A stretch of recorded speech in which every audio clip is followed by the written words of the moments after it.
যে রাতের পর গ্রাম আর আগের মতো থাকেনি। যেদিন গ্রামের মাঝখানের সেই শুকনো কূপ থেকে হঠাৎ করে রক্তের মতো লাল পানি উঠে এলো, সেদিন কেউ জানত না এই কূপটাই এমন এক রহস্যের দরজা খুলে দেবে, যার শেষ দেখার আগেই অনেকের জীবন বদলে যাবে, আর অনেকেই আর বেঁচে থাকবে না। বাংলাদেশের উত্তর দিকের এক প্রত্যন্ত গ্রাম চন্দ্রপুর। মানচিত্রে নাম থাকলেও বাস্তবে গ্রামটা যেন সময়ের বাইরে পড়েছিল। বিদ্যুৎ আসে যায়, নেটওয়ার্ক ধরা পড়ে শুধু তালগাছের নিচে দাঁড়ালে, আর মানুষজন এখনো বিশ্বাস করে কিছু জিনিস চোখে দেখা যায় না, কিন্তু তারা সব দেখছে। এই গ্রামের মাঝখানে ছিল একটি কূপ, নাম নীরব কূপ। কেউ জানে না কে খনন করেছিল। বুড়োদের কথায় তাদের দাদার দাদার সময়েও কূপটা ছিল, কিন্তু আশ্চর্যের বিষয় গত ২৫ বছর ধরে ওই কূপ থেকে কেউ পানি তোলে না।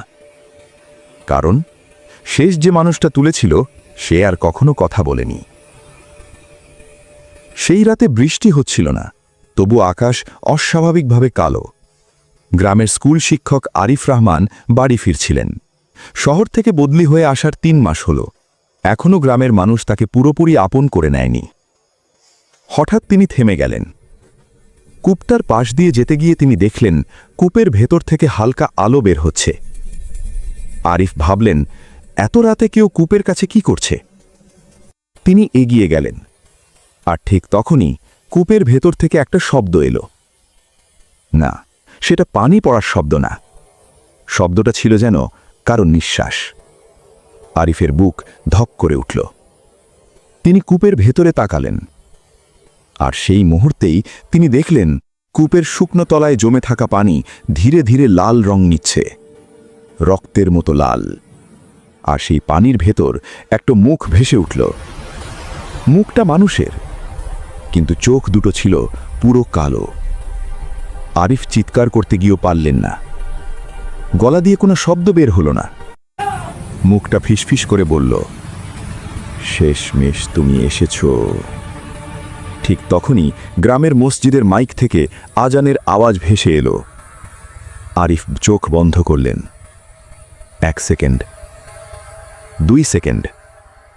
চোখ খুলতেই কূপ স্বাভাবিক, পানি নেই, আলো নেই, কিছুই নেই। কিন্তু কূপের পাশে পড়ে আছে একটা পুরনো ছেঁড়া খাতা। খাতার প্রথম পাতায় লেখা, চন্দ্রপুরের সত্য পার্ট 1। আর নিচে আরিফের পুরো নাম।